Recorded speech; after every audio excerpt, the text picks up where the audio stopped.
sure both those are good. Alright, we're live. We are live. Actually, it crashed.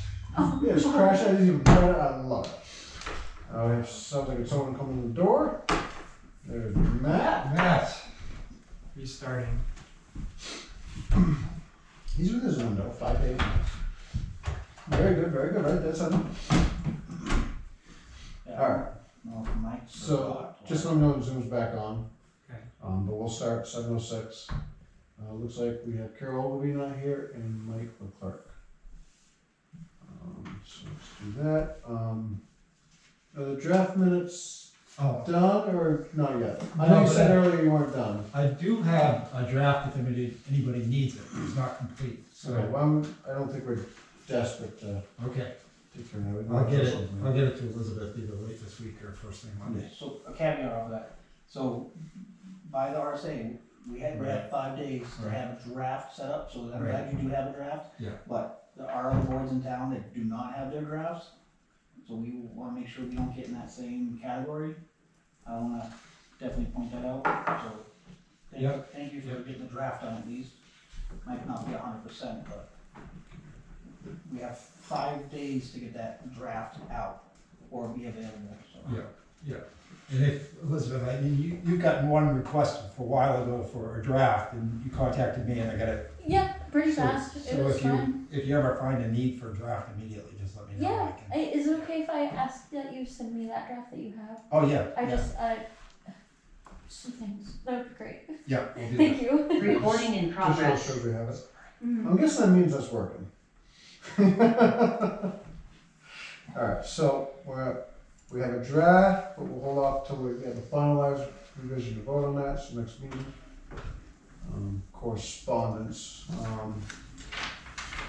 Carol Ogilvie, she has attached the draft amendments for the potential zoning amendments. She's gonna miss this meeting, she apologized. First one could be December, for example, or second in January as far as public hearings. You're in post crunch time. I think we felt that we wanted Sarah Marchant to come talk. But I feel we're getting pretty busy because we got public hearing. Do you want me to have her schedule maybe for January? Kind of get past our public hearings in a year?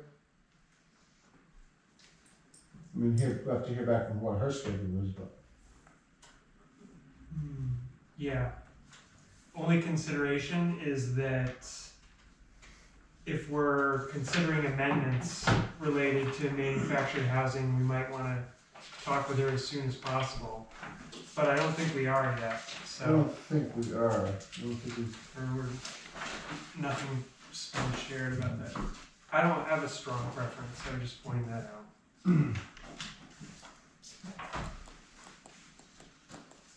I'm definitely in favor of having her come to share some information, though.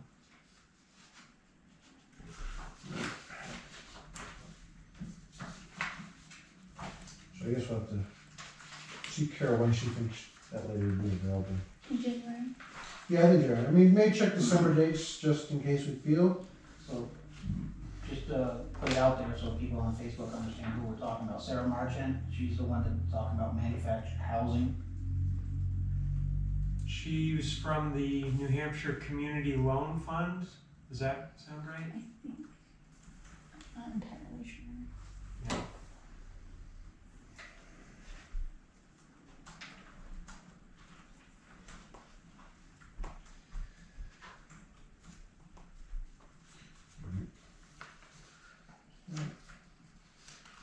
So Kim Cassidy has expressed interest in planning board, however, she cannot make it tonight due to a family issue. On that same discussion, I don't have a letter, Eric has expressed interest in joining the planning board too. And so we have another applicant there. Considered applicant? I'm not sure what we're gonna call it. So, real quick, if you don't mind just touching this. Right now, we have a vacancy. We've been talking about this all year. Normally, as a general rule, with the selectman's office, we go through the people that ran for the position, whether first place, second place, third place, or whoever, and see if they want the position that's available to them. this board, we did not do that. We put it out there for, let people know. We had a couple people that were interested, and then they changed their mind. Our next election's coming up in March. We have December, obviously, well, November, December, January, February, and then March, the first week or first meeting in May. So we don't have a whole lot of more meetings. I think if Mr. Ferris was one of the applicants, or he did run on the ballot, I think we gotta give him an opportunity to actually be part of this if he's interested. And he'll make a motion and let him at least finish out this year, and then let the next cycle of voting determine on who the seats will be available to. So, The seat that is open, when does that expire? well, it's gonna, right now, it's gonna expire in March, because it's an appointed position. So, with that being said, I'll make a motion. Well, my only thought is I'd like to talk to Kim too. What if we nominated, if she wants to do it, to both of them to alternates? Make sure they make the meeting, make sure, you have participation. And then, Well, we've been waiting all this time. We've had people, Mr. Ferris is here right now. He was a second or third, I don't remember what position he was on, for voting. We only have so many meetings left. We need to have a full board.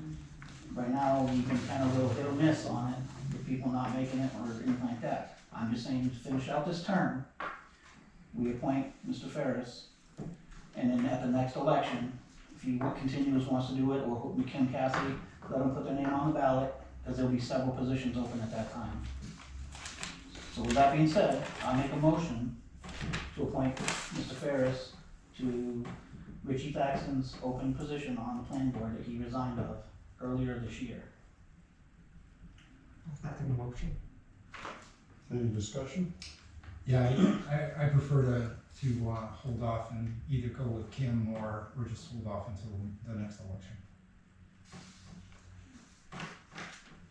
Does anyone know how the advertisement was characterized? I think Michael was gonna post something to the Troy Yeah, planning He put board it on the page. Yeah. page. Did you talk about He posted that there's one open seat for the full position, and then he posted there's 4 alternates available for a number. and with any deadline or anything besides that information? Other than, I think he said come to the next meeting. Okay. And Kim contacted Evie, so I invited her to the next meeting, and then I believe Eric must have contacted you. He's contacted me several times, and I brought it up to the board before that he was interested, and it wasn't really discussed or anything like that. I'm just saying, we're running out of time. It's the first meeting in November. We have one more meeting in November. Do we have 2 more in December? If we even do 2, we're probably more likely gonna do 1, because it's gonna fall on the holidays and everything like that. No, it's not. So, depending on where it falls. And then it goes right into January, February, and then March. We're gonna go into voting season again. I mean, we've been all year long with an open seat. We've had a couple people show interest, and we keep playing around, not doing it. I'm saying just get the board, let's get another perspective on this board, and move forward. Like I said, voting is coming up. It's right around the corner. And if they're that interested in being on it, they can put their name on the ballot and reapply. Nothing against Kim Cassidy, it's just, we've had several people that say they're interested. We've got one here right now. I say we make a decision, appoint him, let's get the next couple months figured out, and in the next election, if he continues, or if Kim Cassidy wants to run for it, or anyone else in town wants to run for it. But having this vacant seat for the majority of this year is I think is irresponsible for us. I mean, I like having different perspectives. We don't all have to agree on the same thing, we don't all agree on the same thing, but we all have different perspectives. So I think it's time to get somebody on, finish out this term, and then put their names on the ballot. I mean, I don't see any harm in it. We're going into the holidays, we're going into the town election season. We have what we have. we have the master plan to work on for the last couple months. We have, I don't think any major projects happening right now. So somebody getting their feet wet and kind of figure out if they wanna do this or whatnot, I don't see any harm in this. That's my, soapbox stance. Well, it's definitely a soap opera. Soapbox. Oh, I'm sorry. Soapbox. You gave a quick speech. Hey, Mike, welcome to the planning board meeting. Could you state your last name when you get a minute so we can capture it in our minutes? Sure, thanks, Henry. I was trying to log in earlier, it's Mike Leclerc, by the Hey, way. okay, great. And then, I'm up in Maine, so I happened to catch it on the YouTube thing, so I'm glad I was able to sign in. But thanks for recognizing me. Okay, well, yeah, welcome, Mike. There was, I mean, you're still eligible to vote on board actions. And there's a motion on the table to, appoint, Mr. Ferris to our vacancy on the board as a member. It's been seconded. We're in the discussion part of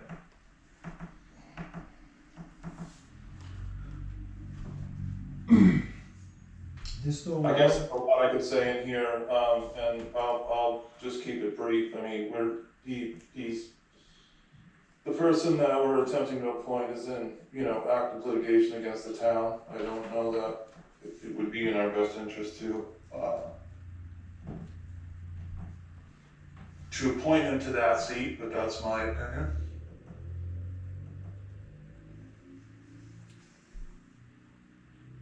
Are they still allowing off-site voting privilege? I thought you still had to be in person. I thought they retracted that after the whole COVID. No, the selectmen are allowed that as long as you have the majority vote there, or the majority present, that you can have one person, which is usually me, because I'm a military, and I'm still a voting member. Or so long as you have a majority. We have to have the Physically, majority yeah. physically here, in other words, we all can't be on Zoom or Okay, that's what it was, Facebook. okay. But as long as you have a quorum here physically in place, then yes, you might go have a vote. Okay. For today.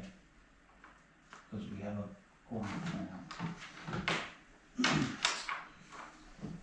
Do we have any further discussion?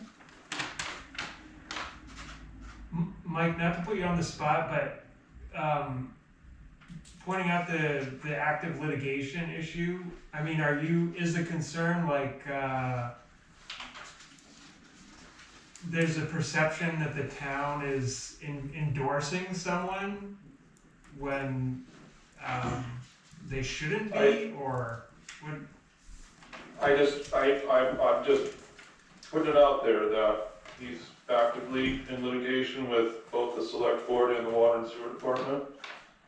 And I guess I'll add to that and just reiterate that we've asked for a site plan just to have on file, not for review, which has not been submitted. So this case is under litigation, and we shouldn't really be discussing it. That part's. Well, not this is just, litigation. we've asked for a site plan prior to all that. But once again, the case is under litigation, and also with a caveat on that, if he is under litigation with the town, with the water and sewer department, which you are the chair of, and you are an active participant on the planning board, that's also now a conflict, or it's basically saying it's a conflict of interest with you being on this board as well. And then with me as a selectman representative, it'd be a conflict with me representing this board. So I don't think that, I think the issue would be on the water and sewer department if he was looking for a position on that.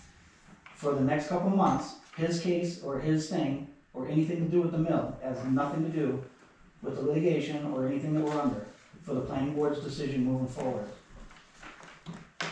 Well, I think we do represent the interests of the town, and Mr. Ferris is suing the town. So I don't know that it's a conflict of our interest for us to be representing the town and the board. But he's also a resident of the town. That's true. He's shown Yeah, that's interest true. of being on this board. That's true. The mill project or anything like that is not gonna be covered in the next 6 to 7, 8 minute, or meetings that we're gonna be having.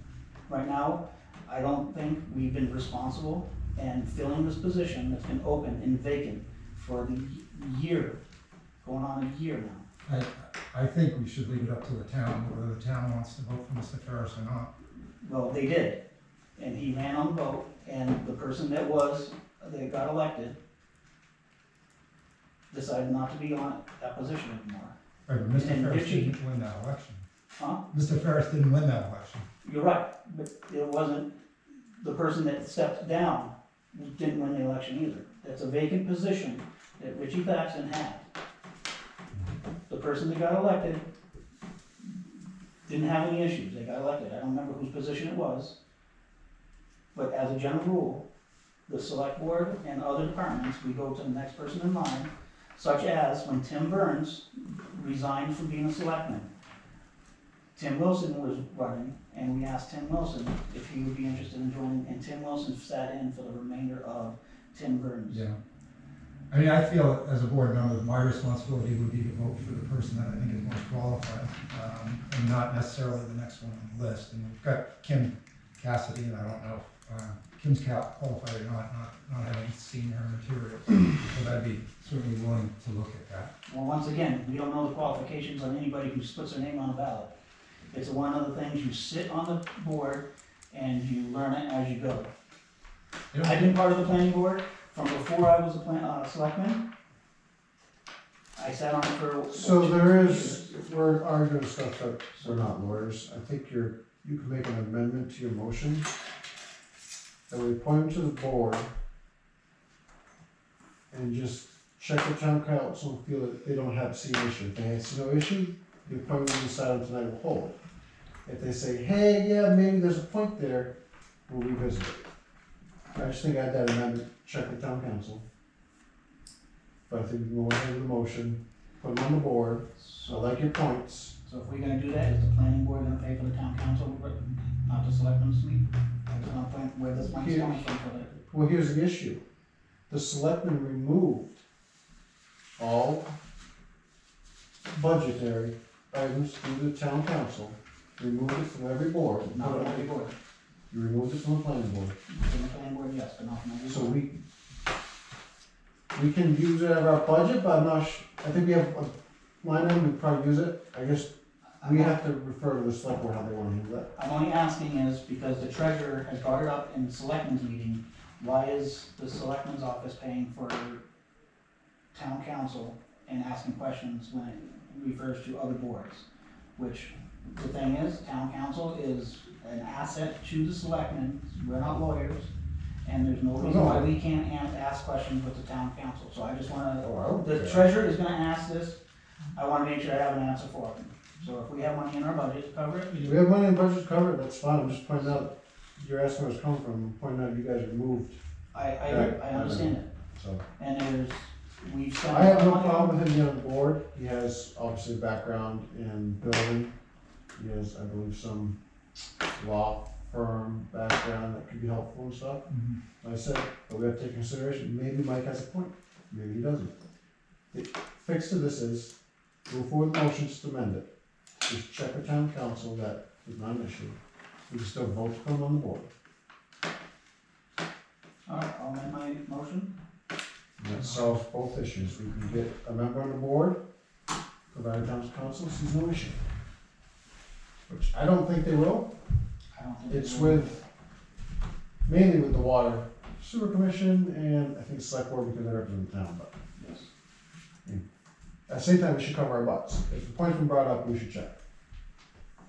Again, we're not lawyers. That's why we ask. We're not lawyers, but just to play that out, like in one case, let's say the attorney says, bad idea, planning board. What mechanism do we have to remove a member that we've appointed? Is that even possible? It's certainly very, very hard to eject an elected member. It's like impossible. You're right, it does take a lot of work. So, to- what about, does anyone know? I believe that the intent of the amendment to the motion is that the motion would only be. Subject Yeah. to Subject to. Approval of the, town council. yeah. Okay, is that? Yeah, I believe that's what. Because he would not get sworn in until town council gave us an answer. cause you'd have to still be sworn in by the select board For the town clerk. or town clerk. Okay, thanks for clearing that. That makes sense. I don't have a strong objection as it is, but I wouldn't want to make an action that can't be undone, you know? Yeah. So I hear what you're saying. No, I get that. This is- Okay. I just wanna remind the board that we've asked him to provide information that is that the planning board needs to have on file. And he has not submitted that, so I don't know if he can. So once again, that went to Ah, court. hold on, and the let me judge allowed us finish. to do this. He doesn't respect I guess, what the planning board represents. And now we're gonna ask him to be a member of that?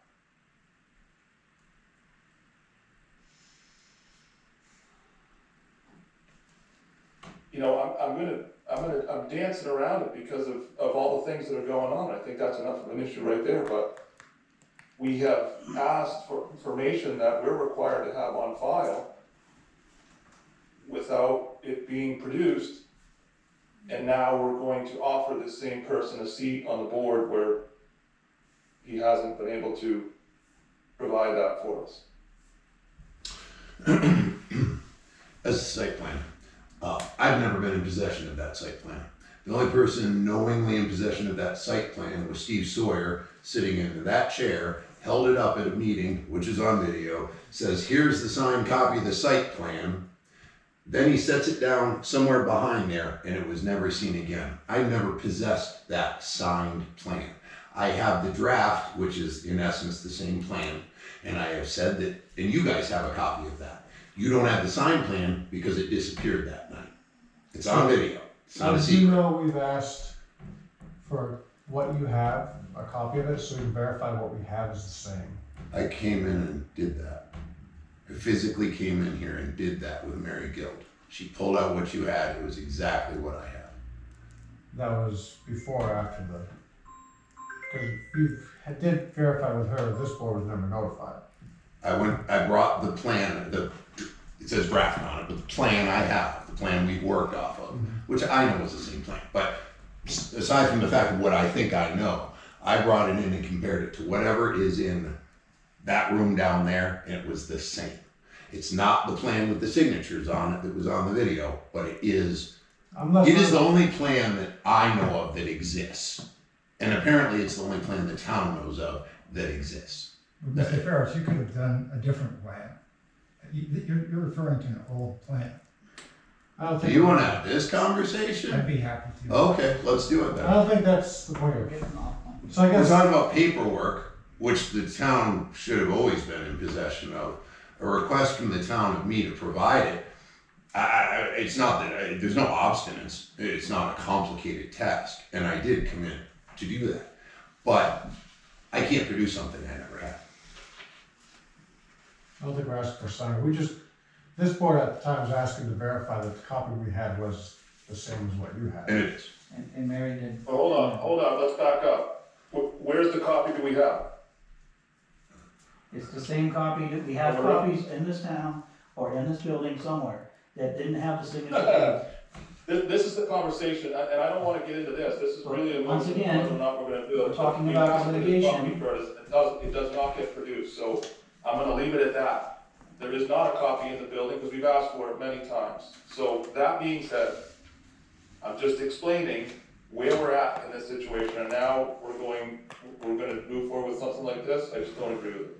Well, with that being said, then you're saying this is a conflict of interest because he's one of the ones in litigation? Well, so is you, as the chair of the Water and Sewer Department, and so is I didn't me, say that. as the I just selectman's said- representative for the planning board, that there's a conflict of interest as well. Once again, his plan, his mill project, that thing is not gonna be coming up in the next 5, 6, 7, 8 minutes, or meetings. No, I'm saying something different. So first. we're saying, you're saying that, because somebody has a lawsuit in the town, which anybody could have a lawsuit No, in the that was town, the if they're last not allowed one, to sit on a Curtis. board? My new point is that we have asked for this, Henry had sent some emails to Mr. Ferris when he was chair, asking just for something to be on file. We all agreed we didn't have anything on file. He wasn't able to produce that. My only point in this is that we need to keep records like this on file. And when we've asked for it, So it was not produced. So you- it's a the lack of planning board respect for the failure position. to keep their records, That's it. That's it. It doesn't need to go further than that. That's my point. the planning board's failure to keep their records in a safe and secure area is not on any applicant that's in here, or any applicant that applies for everything here.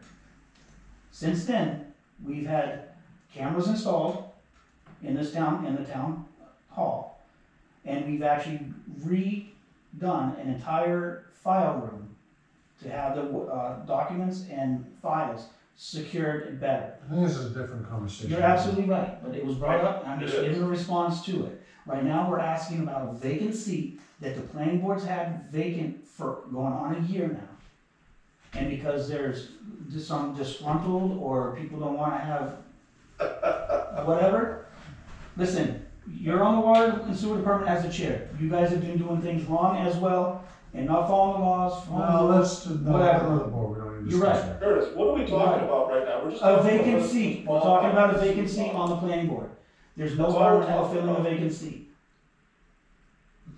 So I would It's just my say, opinion. so my opinion on this is, I don't go by the rule of the next person in line gets it. I think it's our responsibility to represent the town. We got elected. Who do we Your think should be- solution to this is we vote on the motion. Excuse me, can I just finish? He's the chair. Yeah, you request, may I continue? Yes. So that's how I would look at it. The election's not very far away. We don't have an urgency now. We've got Ms. Cassidy on the list as well. I would, and I think this is a tough issue, and I think people in the town have very strong feelings about it. I would wait and let the town vote on it. My opinion on the field of the townspeople have a strong issue on it. They voted, they got elected, another board member resigned. We have a vacant seat that's been open. We've had several applicants. We have failed to fill this seat. All we're looking for is to fill the seat. And it's okay if they have different perspective or different views. It's okay, we can talk and have an adult conversation about this. In my opinion, I do not feel the mill project is gonna come back in front of this board before the election. So I don't feel having Mr. Ferris sit on this board for the next 8 meetings is gonna be an issue. Let's get to somebody in here, they wanna get their feet wet, learn what is going on, and see what's going on. Well, like point out that he's actually physically here, unlike other applicants that we've had, that we finally have someone showing up. So, For reference, Ms. Cassidy just said she doesn't want it, but she can't get on to say it, but whatever. If you guys wanna talk to her, she'll talk to you. But she said she cannot get on. I don't know what that means. I was assuming it's a touchy sometimes. It should be open. There's no one waiting. When that came, I don't. Yeah. So now we have one applicant who's currently present, sitting here, who's interested. I'm not gonna verify that. I'm not gonna take that as a verification. I'm sorry, Curtis, but I was able to get on without any issue. She said she can't comment. This came out, she's talking YouTube or the Zoom? YouTube should be open. I don't know, I didn't know. Who? John. I want her to just call in. Yeah, she can call in, I guess. What phone number? Don't say the phone number. Oh, I'm sorry. Yeah, because we're live streaming right now, we don't want her phone number to be. Oh, I gotcha. So if she calls your phone, Oh, okay, all right. and she will speak on your phone, and you don't mind having that with your I phone being understand. used right now, I don't have a problem with that. She'd Sure. also send me an email because I've been the one corresponding with her. I will have her send that right now. I'm trying to get the messages, but they're in the chats. There's 5 people currently watching, including myself. I'm one of them. 6 people watching now. Because I Taylor the Zoom link if it matters. Can we repeat the motion on the table? The motion was to appoint Mr. Ferris for the remainder of Richie Thackston's term pending, town council Or recommendation. Yeah, subject to, I guess was the word. Subject to town council recommendation. Well, the town council's not gonna recommend we Or appoint him. if, not recommendation, but, see if there's a conflict. Just because at the same time, as much as we need members, we make sure we don't make mistakes. What kind of mistake, we're appointing a I person don't who's know. actively wants to be on Are position. you a lawyer? I am not a lawyer, Then. but I don't see us, there's no I don't see difference. an issue. I don't see there But- any different than somebody putting their name on a ballot, that's what I'm saying. I just think the plan board has to make sure we cover ourselves too, so. Any further discussion on this?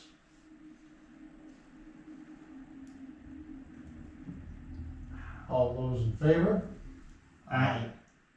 I'm gonna abstain. Any nays? No. No,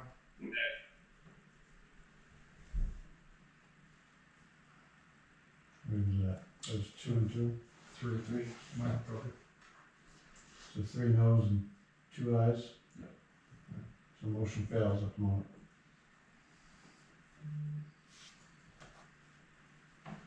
Alright, let's get past that. Where were we before this Correspondence. correspondence?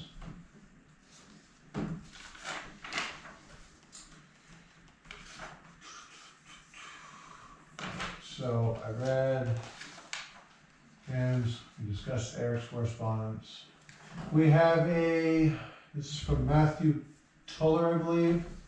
Richmond Road, lot 29. Map 29, lot 1-1, 1-2. He says, I talked to the selectman's office about these lots and what is allowed to put on the property, what is allowed to put on the property for a house. On the ordinance in the town, she said she's not sure if it can be a double-wide mobile home on a slab or manufactured home. She was confused by the word and wasn't able to give me a clear answer. I'm curious what type of residential homes are allowed in those properties. Can it be a double wide with a slab that I guess isn't mobile anymore, or can it be a modular home, etc.? If there could be some clarification on what it would be super helpful, or someone from the planning board can give me a call on my phone. Alright, so, He asked some questions. Mobile homes are not allowed on single lots, That's what I let him know. but manufactured home, which is a prefabbed house that's built someplace else, it's brought to this location, there's no wheels on it, it's taken off the trailer and put down. He said that it wouldn't be on a trailer, it would be on a slab. That was the. well, the issue is, so, I think what's good, manufactured homes come on a trailer. Right, exactly. Oh, yeah, I know. Mobile understand. homes, the frame is built into the trailer, the trailer's part of it. Right. So, I'm gonna interject a little bit. So according to like the state, a manufactured home is similar to a mobile home, and then a modular home is an actual home. is that the rural district too? This one.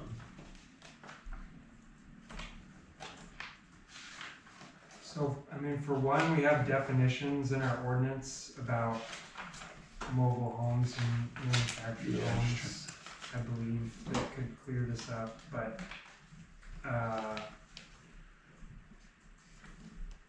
think the short answer is no, it can't be a mobile or a manufactured home. They're not allowed outside of parks. It can be a modular home. Which I think this guy is understanding that a modular home and a manufactured home, I think his wording on it is, he thinks a manufactured home is the modular home. Yeah. Because number 37 definitions on my page 26, zone ordinance. Mobile home / manufactured housing. Any structure transportable in one or more sections which in the travel mode is 8 body feet or more in width and 40 body feet or more in length, or when erected on site is 320 square feet or more. and which is built on a permanent chassis and designed to be used as a dwelling with or without a permanent foundation when connected to required utilities, which includes plumbing, heating, and electrical systems contained therein. Manufactured housing, as defined in this section, shall not include pre-site built housing as defined in RSA 67431. I believe pre-site built housing is that modular. So let's look up 674:31A. If I can make. 674, what is it? 674:31-A. Oh, that's dyslexic for you.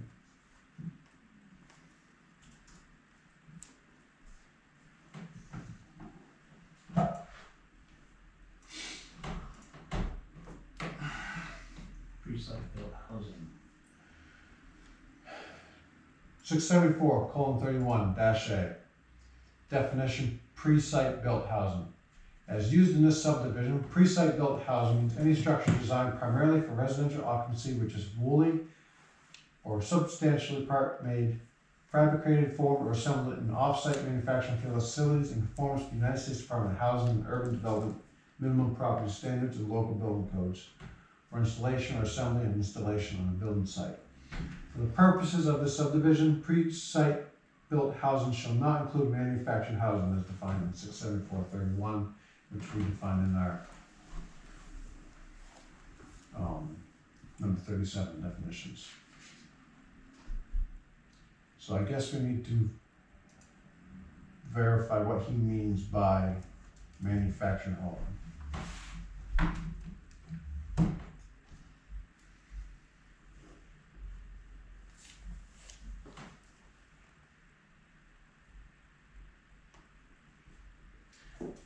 Could send him an email tonight. Yeah, just, say we need, Start one. we don't, Just the say- quick answer is no, but So, our ordinance says mobile homes / manufactured housing is one, however, that modular homes are allowed. We could reference the RSA and just verify with him what, is he referring to a modular and calling manufactured? Hate to And tell- the legal term is pre-site built. Yep. That's the legal terminology, which I believe comes down to modular. That's how we do it. manufactured housing as defined in section shall not include pre-site built housing as defined in RSA 674:31A.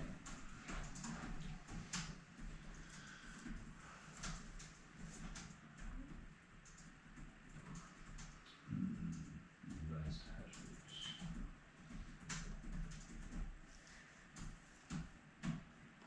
Yeah. It's not exactly definitive, but I think this is another example of the demand there is to be able to have manufactured housing outside of parks. Yeah, and I think we're gonna have to visit that before, the upcoming, town meeting, right? Because technically, we need to adopt that, what happened in July with either the the reasonable, allowance for manufactured homes, either in new parks, existing parks, or on individual lots. So that's on something like the potential zoning amendments, number 4, Well, amendment 6 of The state has made a manufactured requirement that ordinance to you ensure that you. if a reasonable, I'm trying to pick the right words, accommodations for manufactured homes, and what you have to at least allow it in one of those 3 categories, on individual lots, new parks, for the expansion of existing parks. I think what Chris is getting at is amendment 4, we were gonna bring forward again to the town, strike, in addition to legally existing manufactured housing parks established prior to the adoption of the regulations shall not be enlarged or expanded, we're gonna remove that. And the purpose of this amendment is to comply with recent state legislature that requires reasonable and realistic opportunities for expansion of existing manufactured home parks, went into effect July of 2024. If you don't do that, then we have to look into, are we too restricted, and then do we allow it in single lots? Right, And then, just as a reminder, I think, Selectman Taxon had sat with us in there and kind of discussed some pitfalls in his opinion on manufactured homes on individual lots. Again, we can all talk about it as a group, but that was his opinion, that we prefer not.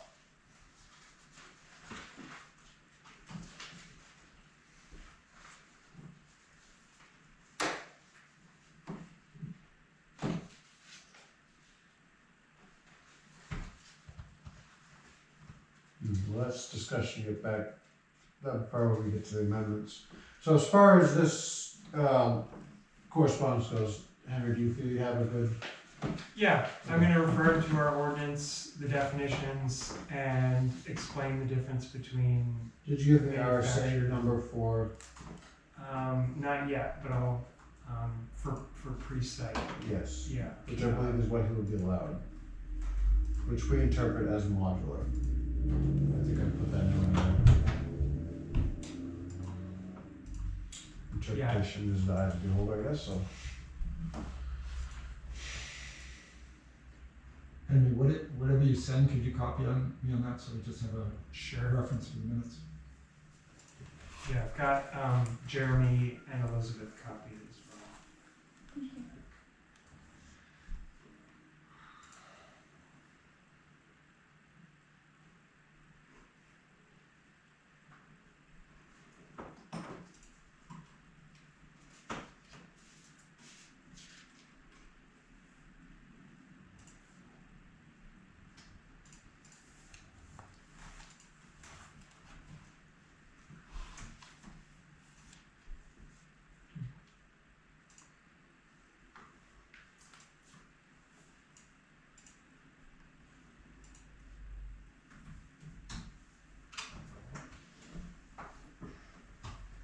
Carol, could you show the email just so I can see what's going on in the name and stuff?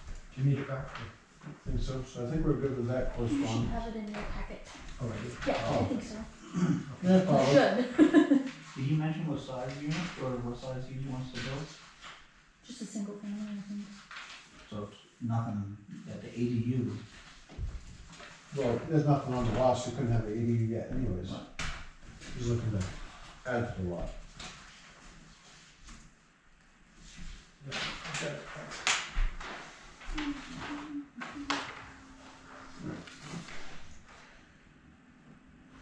Alright, so. I think we need to try to review the potential zone amendments, so we can try to set a public hearing date, because we're really getting down to crunch time.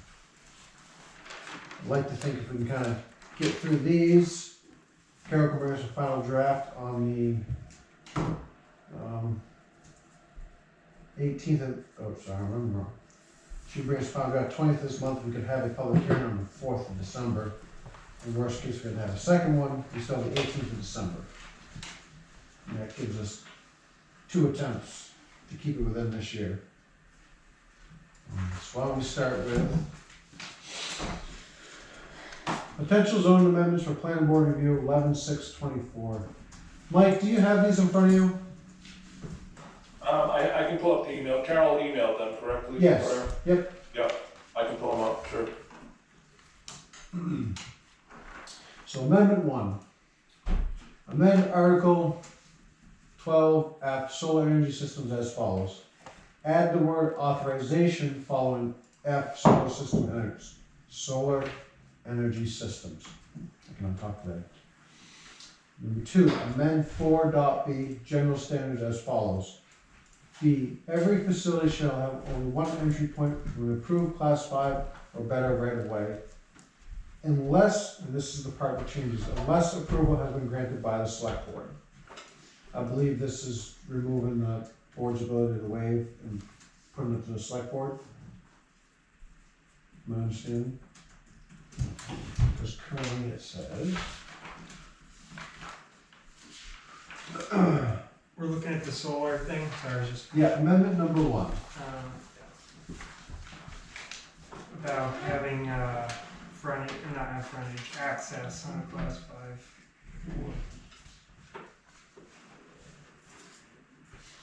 So we're adding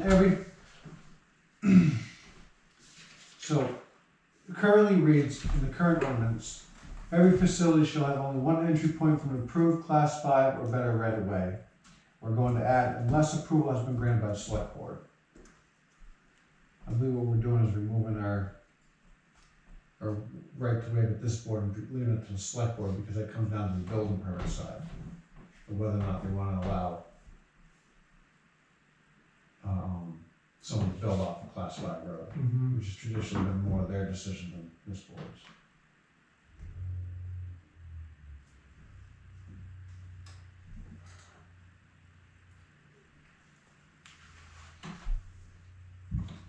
I think this sentence could be clarified. I think modifying the sentence should be clarified by talking about frontage, road frontage too.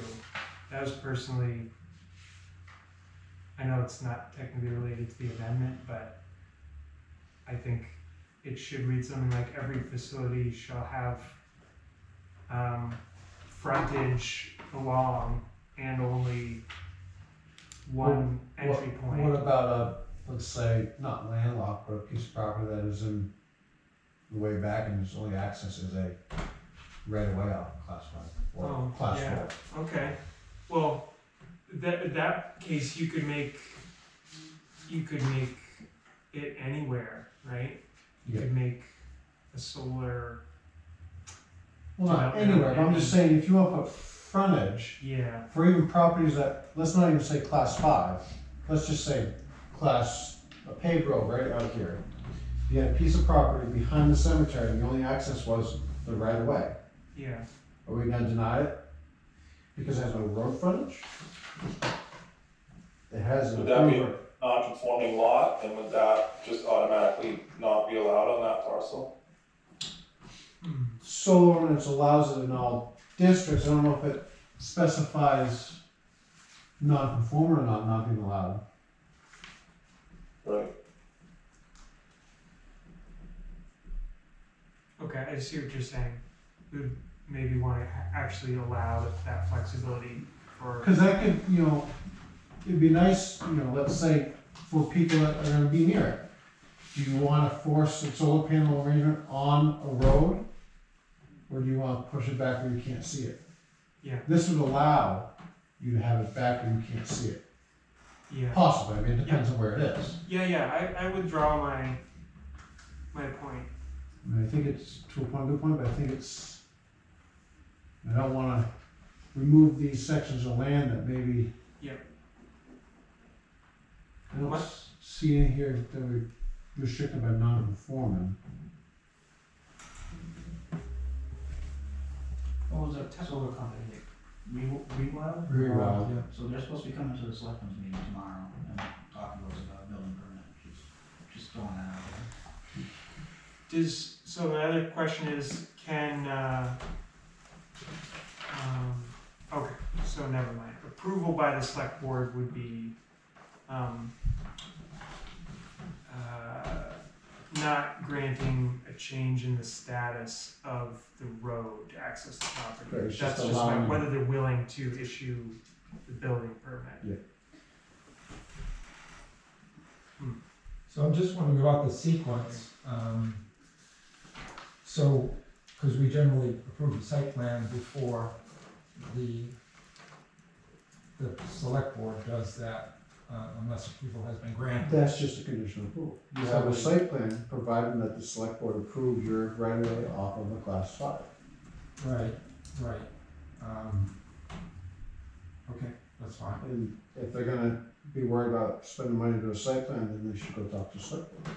Right, but the select board may not approve it. Yeah, but we can do a conditional approval on it. They may not approve it. If they don't approve it, then they don't approve it. Right, it was more of a timing issue. Yeah. But we can issue a conditional site plan.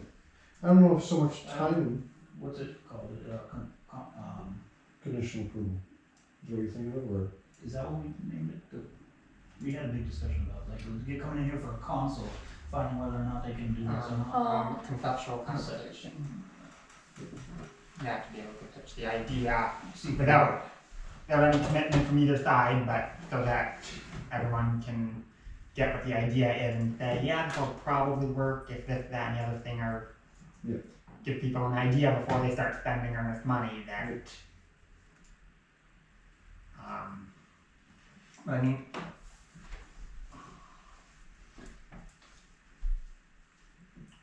for this, I mean, technically the planning board can approve a site plan for something that the select board will then deny a building permit for. Such as I'm Rewell's solar project. exactly, Site plan already actually, approved. and- Site plan we approved, but you can deny the building permit due to other reasons. The select board can. Yeah, select board can, that's what I mean. yeah, The select board would choose not to, even though we waived the requirement to be class 5 or better, and they're on class, what is it, 6 right now? Select board would say, hey, we're not gonna do the permit because we don't allow it. exactly, or select board can approve a building permit for something that the planning board denied a site plan for. If anything happened, then it becomes a mess and everyone's upset, but they're both different boards, Yeah. different reviews, that it's nice when we can all work together, but, and again, if an applicant is on top of stuff and communicating with all throughout the board, and I don't know that we've ever gotten a flow chart together that we're supposed to We're be hoping to work on that tonight. accomplishing, but,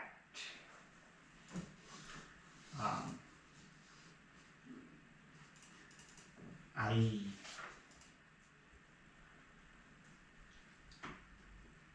don't necessarily know this addition to that, that this amendment is really necessary there, but I don't think it really hurts anything either. I think we should ask Carol, we don't have the Yeah. background. Exactly, that's what it says. I agree, ask Carol, and I agree that I think it clarifies it, because we went around and round and round on this one, the way it's written. Aware of it. Yeah. Yeah. So we'll talk to Carol on that one. Leave it as is until we talk to Carol.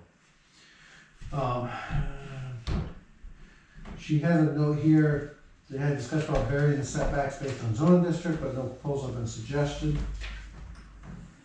I'm not sure. Based off the 3 we just did, I don't think setbacks have to be adjusted, I don't think we had any issues. We did grant a waiver for. Well, I guess I'm saying we don't need to make it smaller. I wouldn't touch it again, that we have the ability to do waivers, and I don't think that was, the discussion that there were, that was never really brought up by the concerned public. Yeah. That particular issue, if I recall correctly. I didn't see an issue, the only issue they had with the setbacks when they were trying to stay as close to property on one side to stay away from wetlands. Yeah. Yeah. So I don't think we have to adjust that. No, and I think the one issue we have with setbacks was, I think, on George Street West, when we realized that the property with the pet crematorium or animal crematorium was actually a residential lot and not an industrial lot or commercial lot. It was, They adjust- residential or rural? Whichever, it was not, Cause I had another Industrial. buffer, but they complied with that, they they reneged. changed, they adjusted their, site plan because otherwise that was something that they would have had to have gotten a variance for. So they Right. moved some stuff inside or outside the fence to be able to, conform to the zoning, requirement for setback in that district. But then, even with that change, they were still within that 100 feet from the abutting property line. But we had already granted them a waiver from that. So I don't feel we have to touch D there. I think that's strong as it is. I think she put that note there because we had discussed it. I think at this time, that's not something we need to work on. It didn't cause us any issues, so to speak, it caused them issues. Bruce Buckley? Alright, so dropping down to number 4, parentheses 4, amendment F6 waivers as follows. After striker 4, we want to cross out would pose an unnecessary hardship to the applicant in such waiver. And instead, add at the end, when deciding on the waiver, the board shall take into consideration the following. A and B.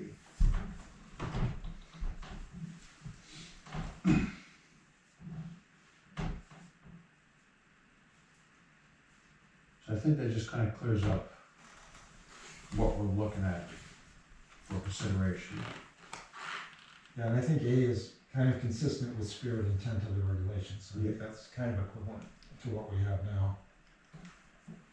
And I think, didn't we want to avoid the word hardship too, because it kind of triggers the zoning board criteria, and It's not. that's not what we're, It's now been moved down to B now, so. Oh, it's still- there. oh yeah, oh, the hardship is still there, okay. Oh, but the hardships are They're like, itemized, yeah, It's one of those they're four very things. specific in the hardship, it's not like a generalized.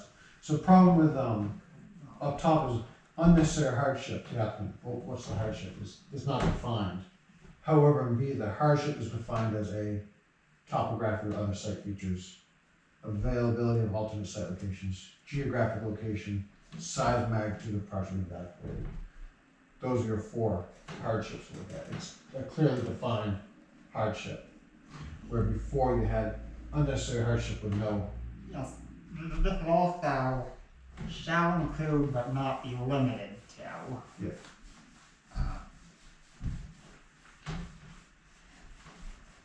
I like the idea of trying to have a criteria around hardship. I'm just having, What's the current whole A and B part still? I like the fact that we're getting criteria for the hardship. I'm just having difficulty thinking of examples of how I can fit hardship to these categories. So, I would say that in a particular case with Rewild, and that they were moving it closer to a property line, so getting a waiver from the setback was due to the wetland, which would be a topographical feature. well, I think it'd be geographic, yeah, topographic or geographic.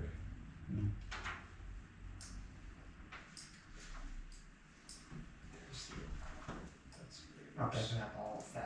yeah, there's no, Are you saying we need to close up that definition more or add more? No, I was just trying to think through it myself of how we would determine whether something like topography, like, I believe that Like it's we- going to be a very subjective. well, before with hardship, we were mainly Rewild said it would cause them financial hardship. That was their It's main, not a hardship their main with criteria. the ZBA. Financial hardship is not considered. Exactly, with the DBA, it has to be due to the property. Which all these here are due to the property, topography of other sites for features, or the topography of sites features, availability of alternate site locations, geographic location of property, and size magnitude of project being evaluated.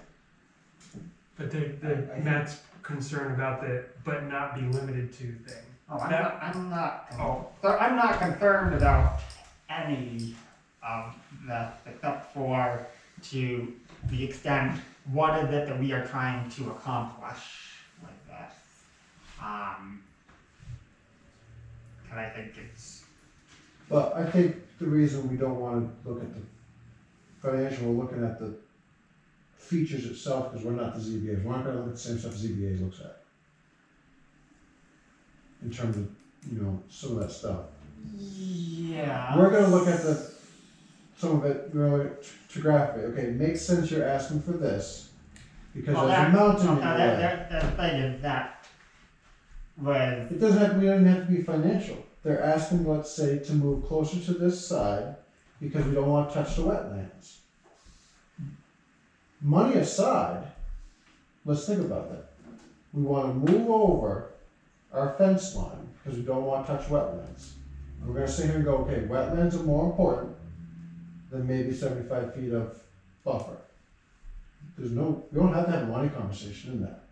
We're looking at the exact, typography, site features. Wetlands, we wanna stay away from wetlands. They wanna move fence over. Let's look at, weigh those two out. What has a greater impact on this property and the ecosystem? Touching the wetland, moving a fence 25 feet. And this is using the Dorr Street property to just, exactly. you don't have to discuss financialness. This is not a financial decision. Right. This is a impact decision. The impact on the property is what we're discussing. That's why we have site plans. We want to make sure we have the impact on this community and the impact on the property.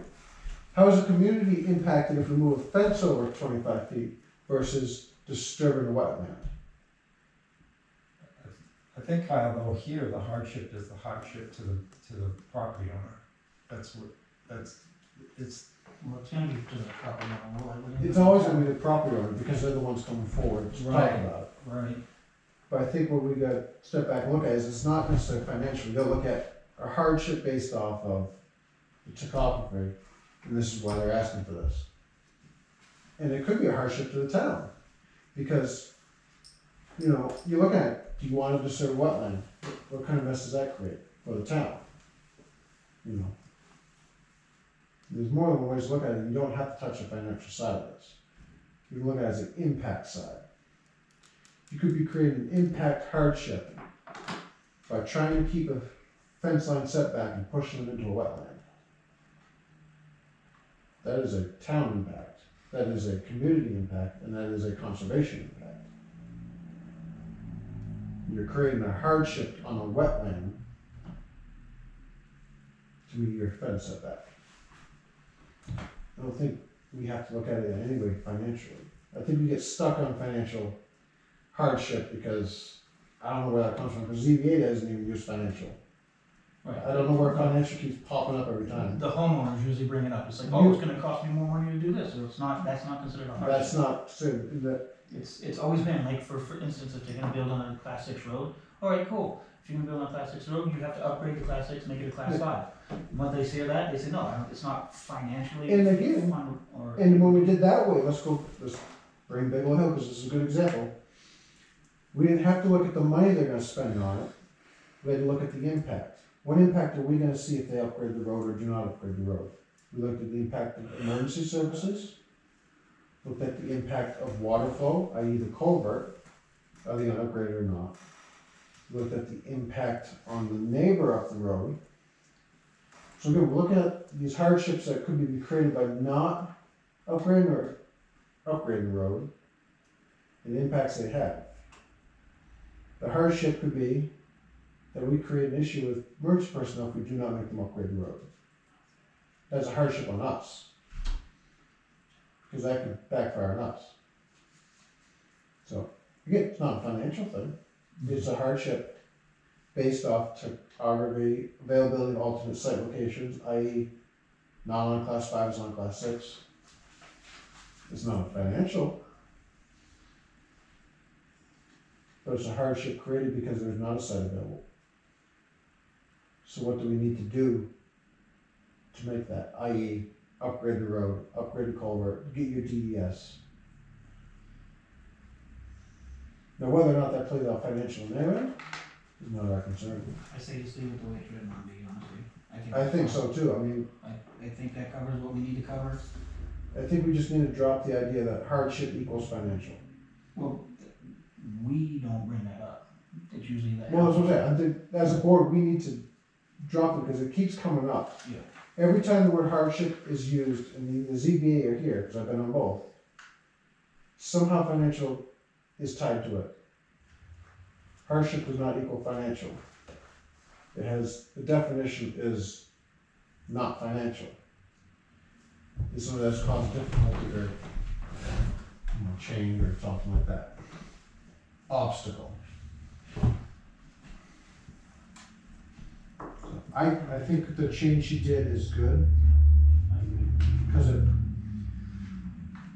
removes unnecessary hardship to the applicant in such waiver. Because pushing it to the applicant means it's only for them. We have to look at also the hardship it create the town. Yeah, I think. By removing from the applicant, we can also look at the hardship it creates for us. Which arguably is more important than the applicants. Because this is like the standoff, and say, hey, no, this creates a hardship for us, we cannot give you this waiver. I think we should clarify, because I don't know that there's any way to have the, because the applicant's the one that's applying for the waiver, so I'm not sure that, I kind of think it has to be the hardship to the applicant. Well, the definition that we have in our zoning is hardship describes a special condition of the land which distinguishes it from other land in the same area with respect to its suitability for the use of which it's zoned. So that the strict application of the ordinance would effectively prevent the owner from making any reasonable use of the land. Financial loss does not constitute a hardship.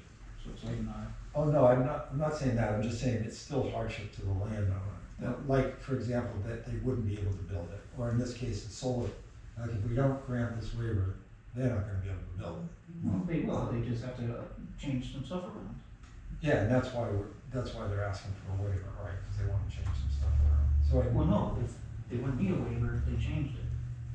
In other words, you're trying to make the most impact, for the solar example, and you move up, that they were too close to the setback or something like that, what was that? But they ended up changing it, so they didn't need that waiver anyway, right? Well, no, they still got the waiver, but this wouldn't have reached the level of hardship required for a variant, because that sort of thing about, making some changes or whatever, that if it was to make a change that would make it so that it's not economically put, say, okay, so there's not enough footprint there without going into the setback.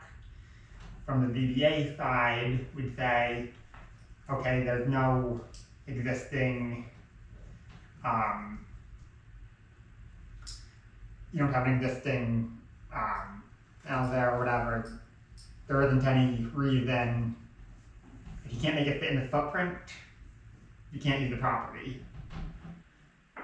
But our waiver, we have more flexibility to be able to say, to look more at, is this reasonable, this not strict conformity, but to say, okay, this is what our intention was. We put these setbacks because we want to have room between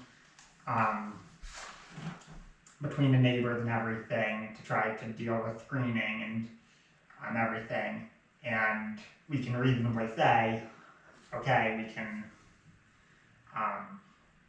allow the fence closer to there because it's going up against woodlot, unoccupied area, whatever.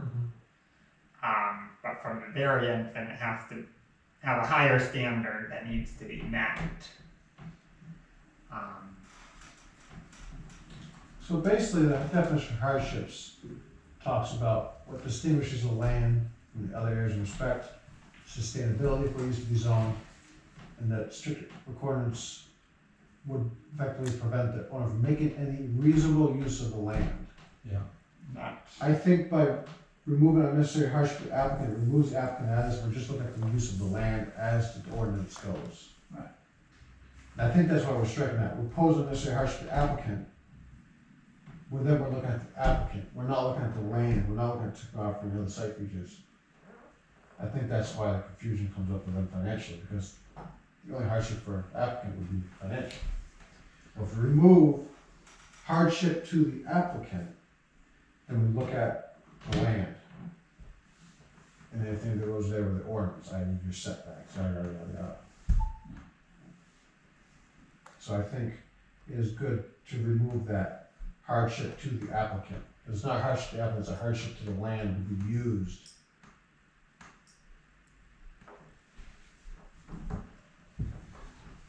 I think it's good. No, it's like, yeah, I think it's good the way it's written, honestly, in my opinion, I think we're beating this up.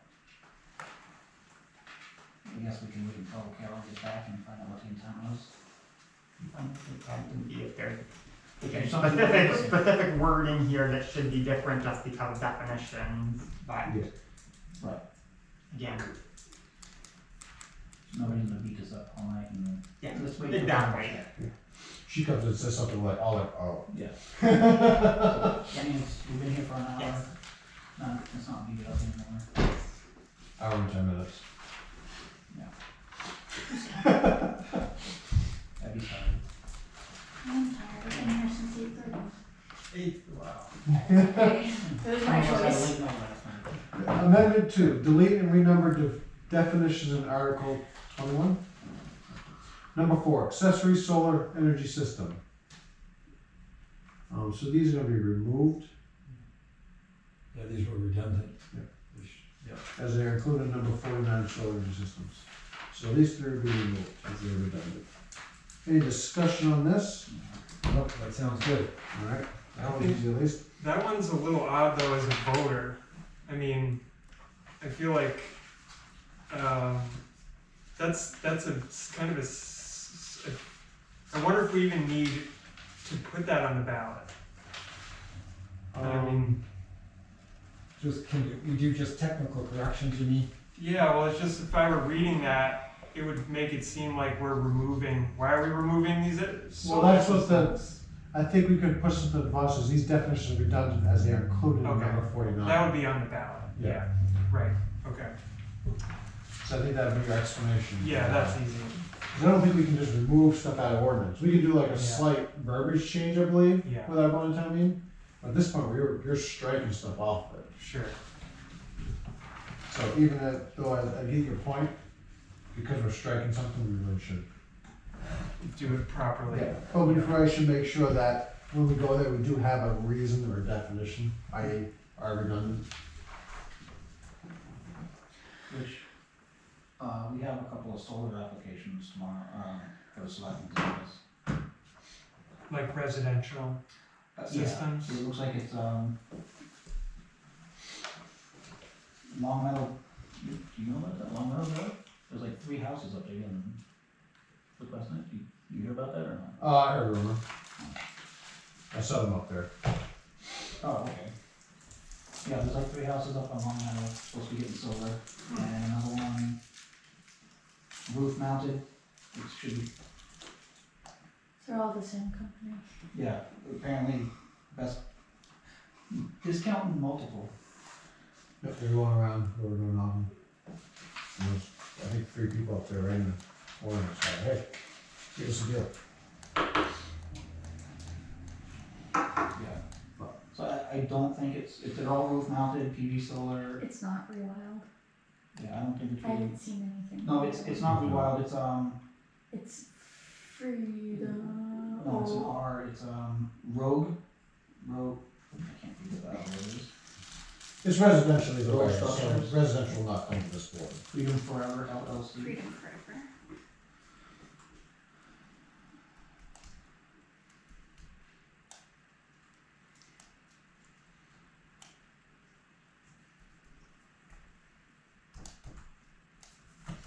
So I guess add a note tomorrow to your selectmen's meeting.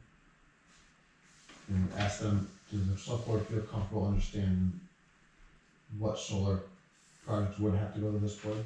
The only thing that we're waiting for this board to get back to us, not to get off topic, is The flow chart, The flow chart, yeah. Well, I just figured I'd bring it up because we're. No, any roof mounted or residential mounted, we know we can approve as long as it's not on the side of the building. Yeah. And then, any commercial scale stuff definitely has to come through site plan and all that, we understand, I understand that, so as long as I'm. Just ask the board, make sure they all understand. Because if we have to clean that definition up to make sure any future boards Wanna make sure that we look at the future too. Yeah. It's great, you guys understand it now, you have to think ahead. Our other boards are gonna get it too. Well, we might have a new person on this next rotation in there. So. Alright. West Hill Road's the other one. Yeah, West Hill Road. So. Go with amendment 2. Amendment 3, amend the town of Troy floodplain development ordinance by updating several definitions and clarifying the permitting process in order to be compliant with federal requirements. The purpose of this amendment is to apply federal requirements for floodplain management, Yeah, pretty much. which she has provided us a draft. Basically, it's just cleaning up verbiage and stuff that the state requires. I'm not sure we need to really get into discussion on it, because it's really just bringing us into compliance with the state. Did this come from the Conservation Commission? No, this is part of the, planning board ordinance. Oh, We have a floodplain ordinance, but the federal requirements were updated, so this brings us in compliance with the federal requirements. I see. So it's not really changes that we have to, I feel we have to have discussion on, because we just make sure we're in compliance with federal. Right. Should we just put a citation to what the federal requirement is, so? Well, I believe, just so, let's say number 3, base flood elevation means elevation. Question. Some of its definitions up there. Okay, So- they're in there? Yeah, so Oh. they're gonna be the broad, I see. Oh, no, I was just, and a lot of it comes, it's really just verbiage or, definitions being explored upon. I see. Like a flood opening, we had flood insurance studies, see flood elevation study, we're crossing out, removing it, and it's going to flood opening, means an opening, gives you a definition. I see.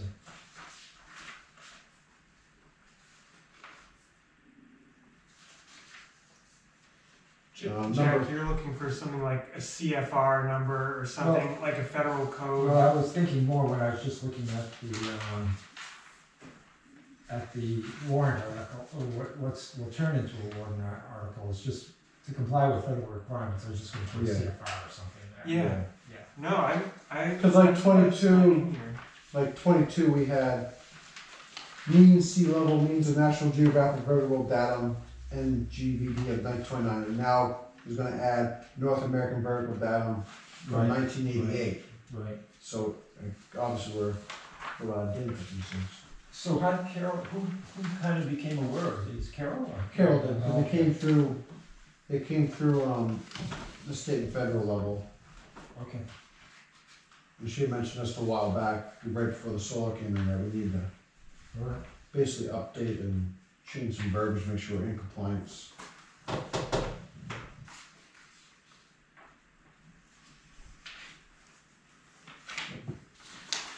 I mean, I don't think we need to, I think we're fine taking her recommendations on this. I agree. I agree entirely. But if you don't mind, I'm just gonna email and ask you for the. Yeah, no, the that's record perfect. number and just so I have it. That's all. Yeah. Yeah, no, I agree. Trust that she got them all. That's what we pay her for. Amendment 4, amend section 6 of the manufactured housing ordinance to delete paragraph B that prohibits the expansion of legally existing manufactured housing parks. So the purpose of this amendment is to comply with recent state legislation that requires reasonable and realistic opportunities for expansion of existing manufactured home parks, went into effect in July of 2024. The only issue I have with this one is we went to town meeting last year with this one, and it voted down. I don't know if I wanna bring it back again, I get why we should, I wonder if we should look into, as Henry stated, our individual lots an option. Well, hold on, Kyle, we need to meet the new state rules regarding this, and I think that's why we need to amend at some point, because we don't allow, I think, the expansion of So, trailer park, and we don't allow on individual lots, and we need to make accommodations for it somewhere by state law. well, that's what I'm saying, do we wanna do it, do we wanna make our do you wanna do this to try to make it compliance, or do we wanna look into the individual lot side of it? Cause it's either or, to try to make sure we're in compliance. I mean, it could be all, but, Yeah, it could be. right. And this would be another thing that we have with, what's her name, Sarah Martin? Yeah, that if she, Come in and, you know, talk about it, have her come in and talk about it, and then we could put actually both things on it, see what the town wants to do. 2-1, or yeah, does the town wanna expand it, or do they wanna allow it on individual lots, or do they wanna do both? Or do, if they decide not to do nothing at all, well, then we have to revisit. I'm just saying, I don't know if we should just do the easy route Right. and bring back what we brought last year if the town said no. Yeah, it was I think that's a unanimous. little rude to the town. Yeah, it was unanimous that the vote said no on the expansion. So- of the trailer park. I guess I'm saying that I wanna work harder, I think we should look at the other avenues.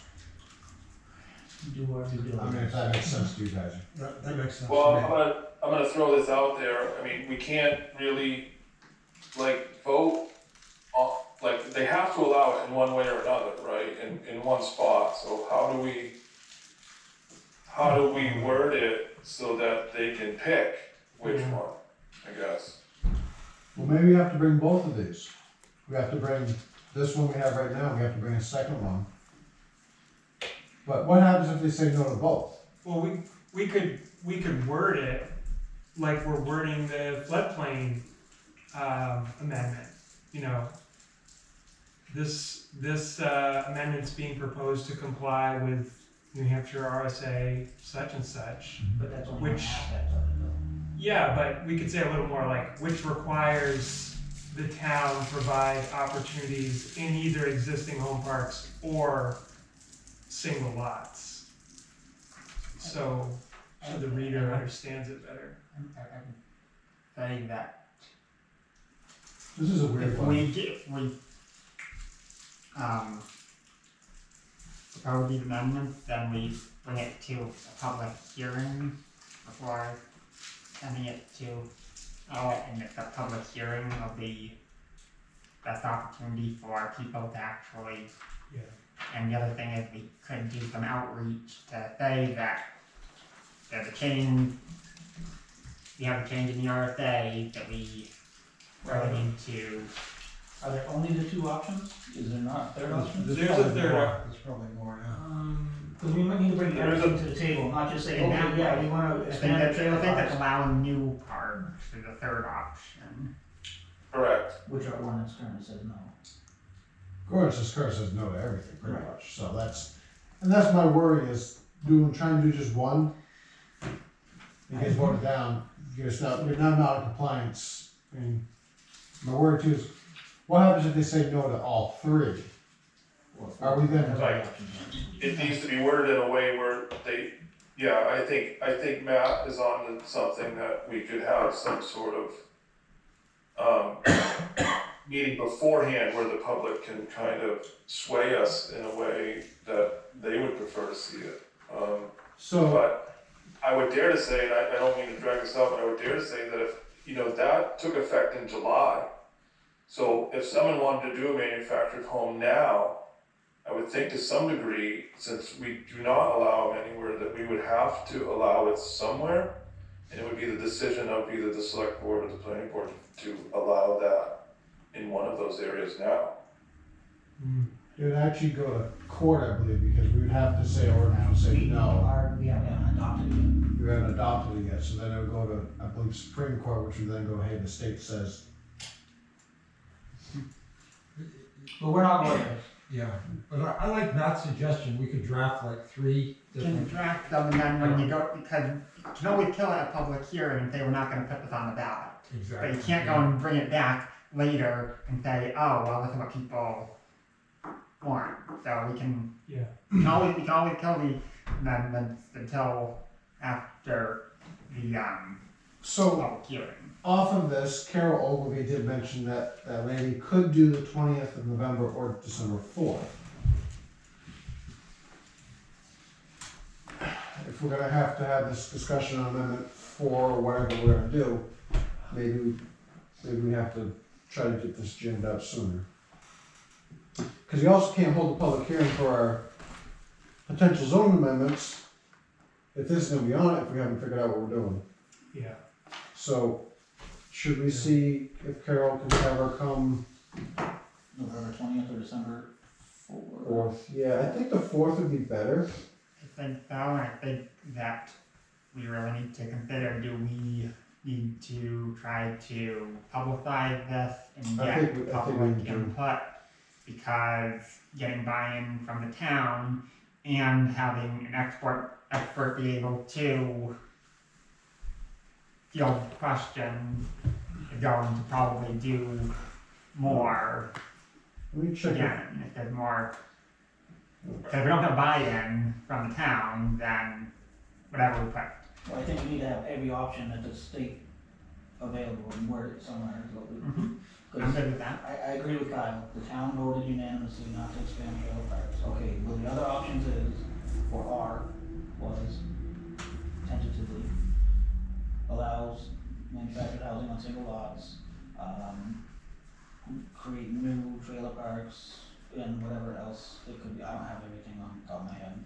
They go through that. So I'm just checking, I just messaged Bob to see if November 20th or December 4th after 6 p.m. is available for the rec center.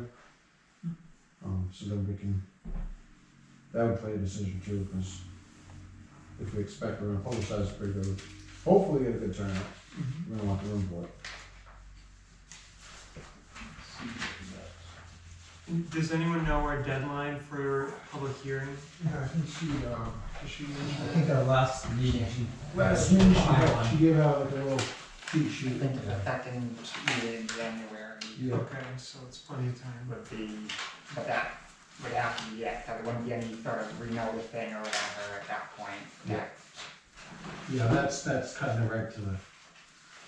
Anything that doesn't get approved, then Here it is, BEA zoning amendment calendar. Okay, and it's January 6th, you said? January 20th, Monday, January 20th. January 10th is the posting of the notice. Okay. January 20th, last day to hold first public hearing on zoning amendments, if a second hearing is anticipated.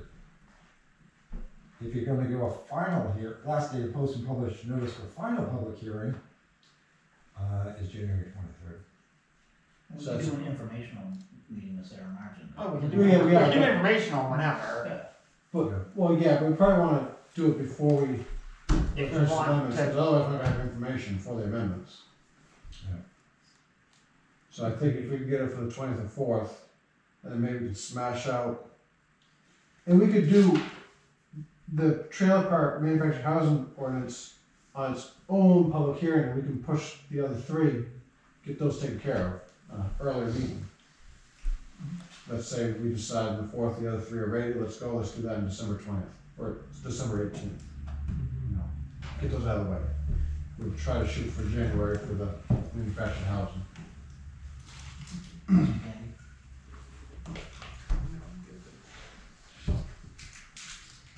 I mean, I think next meeting, the 18th this month, or the 20th? I think we know, once we have our clarification on 1, 2, and 3, the questions we had, I think we could set a public hearing for those in December. And just take 4 off of this, work on that separate, for its own public hearing. That way we're not taking all these, you know, pushing them all back. I don't wanna push them all back to January or whatever. I think we could get amendment 1, 2, and 3 taken care of in the public hearing in December. Are there other zoning ordinances? I know we hit the wetland ordinance, there were some updates that were, I think the wetland one is the floodplain. the water resources one, that we had up against for the solar one? Yeah, that, where, like, what's allowed in the district. Right. Yeah, that would be nice to clean that up. I think that's right. anything else from our, work plan? I don't have a copy of it with me. Did we ever get to our earth excavations? No. updates? No, we do not. Cause there was like a staff turnover at the state, I thought maybe, And she had trouble getting back to them. does that ring a I bell? thought we done that We last did, year. okay. I can't remember. Let's see if I can see what's online here. Earth excavation, this is 21. So Bob says either one is available. Bob said November 20th or December 4th is available, so I think let's email, are you gonna email Carol for that CR? CFR. Yeah. Can you ask her if that Sarah lady could do the 20th and the 4th? We need the answer. So the 20th Or of the this, Yeah, I just wanna make sure that she still is able to. 20th of what month? November. Okay. Next Sorry about meeting, this, yeah. okay. I got 4th. And then once you hear from her, then we'll make it public, so check people in, and I'll reserve the direct center. I think, yeah, but I'd say like if the 4th would be preferred. Preferred, yeah, but we're gonna have to take what we can get, I think.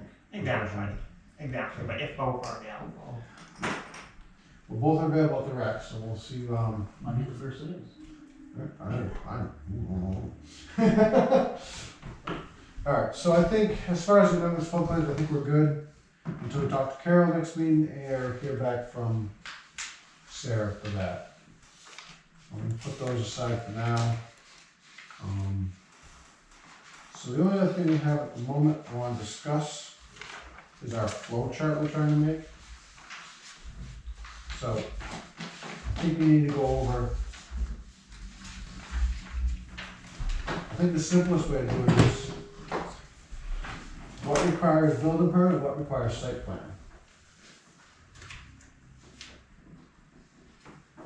What was the first part? I heard the site plan part. What requires building permit, what requires site plan. And basically, this is gonna take some stuff out of ordinance and just try to condense it into a. The idea is make this like a little chart for this office to have. If anyone walks in, can grab it, or if they go online, it'll be connected to building permit and pull up. Do I need this? Well, I do not. I'm just doing a porch, redoing my porch. Well, it's in the building, permit. What requires a permit and what doesn't. Yeah, but I know we talk about flow charts and stuff, so. Yeah. And this is to make sure too that both boards are on the same page. So we need to. That's the other half of it too. If we're gonna say same things as you, then perfect, we're on the same page.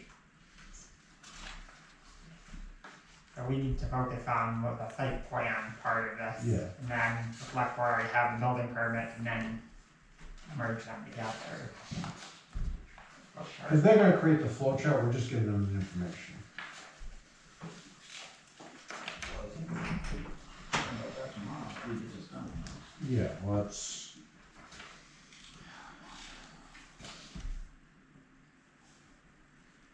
So what is this flow chart supposed to describe, our role in any sort of development? Yeah, so it's, the idea is Well, someone comes into no. this office and goes, I wanna do this, what do I need to do? And anyone in the office can go, you wanna do it on a commercial lot, and you wanna do a commercial building, you have to go to site plan. You come in, I just wanna redo my porch, you don't need anything. Yeah. You wanna do a duplex, there's no site plan, it's just a building permit. This is, the idea is to, one, make sure people go to the right spot, and two, know what they need. I.e., you need a site plan, which means you need to do a site plan before building permit. Cause you can't give a building permit for a site plan technically. But So everything this- starts at the selectman's So everything's office. not- even number. So this allows it to start at the selectman's office without the mistake of something being out of order. Because they'll have the information in a very simple chart that says what you need to do, what you need to get. So what we're trying to The do. way Dick had described it was just to, where does it start? Yeah, So that they can go to the proper place without showing up, wasting time at a wrong meeting or waiting for the wrong meeting, I guess. And to let the future select boards understand, and the future planning boards understand, future stuff on what the intent was. That should also include basically basically making a checklist of different permits or meetings that would be required.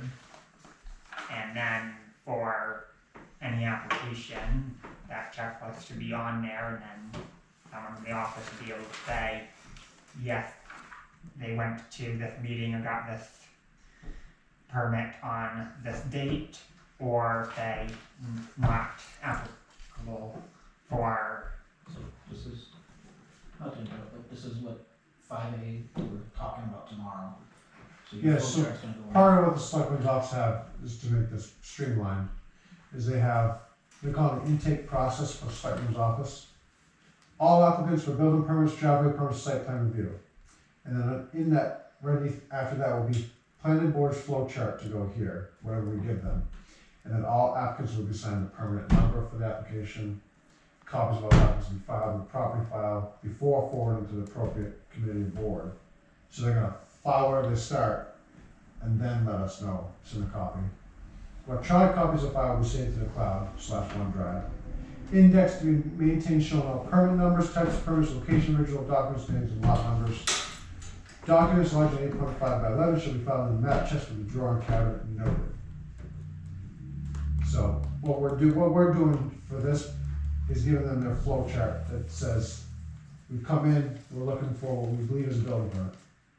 We have a flow chart that says, actually, you need a site plan too. So we need to identify basically what we're trying to do is figure out what would trigger them to come to this board, What triggers site plan review? which is really the only reason any applicant Well, coming in would ever come to this board. yeah, Because the building permit ones we're never gonna see, unless it's for some reason a question.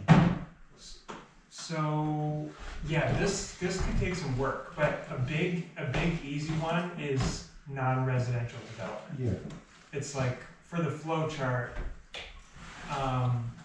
maybe, it might even be better actually for this, for the flow chart to just direct people to where the explanation is. Because whether development needs site plan or not is like half a page of text. You can't put that into a little box in a flow chart unless it says, see section such and such Yeah. of the site plan. So I think that's my initial thought, is on that box that says determine if site plan review is needed, it should tell them to just go to the section of the site plan review regs. Let's see if we can find So right now, Which there says- is no box created, it's just the verbiage, and it says insert flow chart from planning board here. Yeah, So we gotta kind of create that. So basically, box one, what would trigger a site plan? yeah, C, yeah, let me, so, site plan. Which, Gosh, I found pages, so I keep losing them. so the box should give like, the whole title and the date, probably. Mine's still loading. alright, so building permits. Driveway permits. And site plan review. There's also conditional use permits, though. I think that aren't related to site plan review necessarily. Alright, so So that'd be conditional- another one. Yeah, we definitely need to know that. Conditional. Conditional use permits. Use permit, so that will be all in the top box. That would be a planning board permit, yeah. So S- driveway permit, should never ever go to the planning board. No, that's Correct. spelled out. It's like to the select board. Here, let me get another. Okay, so driveway permit, select board. Or selectmen. Alright, so the next one, building permits, That would depend on what it is, wouldn't it? Right, so I guess we're gonna, building. And this is the part where we're trying to figure out that flow chart, is like, what building permits require site plan? Commercial is obviously the quick answer. Okay, so commercial would be one. So Okay, commercial, it's, and the language in the ordinance or the regulation is non-residential or multifamily. well, one commercial, Yeah, what did you say, non-residential? non-residential, yeah. Okay. Cause you know, there's like industrial, right, would not, maybe not be considered commercial or, Yeah. so the reg says non-residential. Residential, i.e. commercial, right? E.g. commercial. E.g. I mean, yeah, cause it's, again, like industrial or, And then, so, okay, so I'm just kinda like scribbling here, just so I can understand it when we kinda talk about this in a second. So I got in my first bubble, building permits, driveway permits, site plan review, conditional use permit. First bubble to your left, driveway permit, selectmen, goes right to selectmen. That's for them to just figure out. Then I have building permit. Then I have non-residential, e.g. commercial. What was the other example you said? Non-residential, What page is that? non-residential. This is the site plan review regs, section 3. Multifamily, Using the site plan review regs. multifamily. Kyle? No, I'm trying to find my book here. And then, wouldn't there one be for duplex, or residential, or duplex? no, Or not, single not family, site or plan, single family or duplex? is Doesn't not, need a site review. is not subject to site plan. Right, so there'll be another bubble though, Yeah, right? It's another bubble, and what did I just say? Single family. And duplex. Duplex, what's it called, housing? I don't know if you guys wanna come over here and watch this, or move your chairs around, and so we can kinda understand it visually, but if this makes sense and whatnot. I'm following so far. Okay, so I have first bubble, building permits, driveway permits, site plan review, conditional use. Driveway permits go right to selectmen. Second bubble, building permits. That would have non-residential, e.g. commercial, multifamily, single family, duplex housing. So multifamily is gonna need, well, we'll go, actually, let's go non-residential, commercial, that's gonna need site plan, right? Probably, right. I mean, Site plan. yeah. Site plan prior to permit. Okay, multifamily, sorry, is gonna need site plan, Mhm. that's gonna go there. Single family duplex goes right to selectmen. Mhm. And then the other thing on building permit is sheds. You probably want to put sheds in here, because anything over 200 square foot. And ADUs will not be considered single family or duplex, but they would get a permit but not come to this board, correct? Yeah, you could put those with single family and duplex, yeah, Yeah. single family duplex ADU. Yeah. I Yeah, want to make sure you put ADU yeah, in there, so you don't have to guess where ADU goes. yeah, Shed. Yeah. Okay, so conditional use permit, So it has we'll go to another bubble. Conditional use permit. And we'll go right to site plan, or no, that would be planning board. yeah. But under that, it should say what we offer conditional use permits for. Do you have So, the list on that? which is solar energy systems. So- I don't know what it is, development in the wetlands protection district. What is it? Wetland protection? District. district. Wetland protection.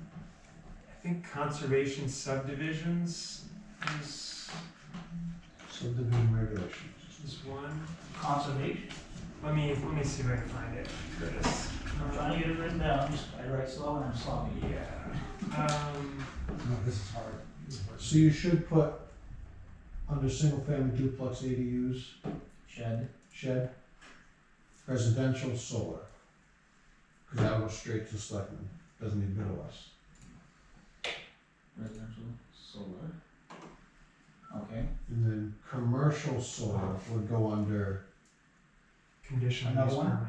permit. do you have to do another, would it go under conditional use? So conditional use, go down here, also put solar underneath that.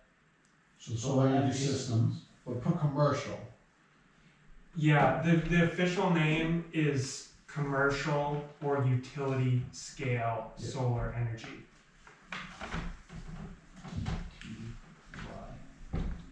So you can strike whatever previous solar, Commercial or utility scale. solar energy. Okay. And there's 5 other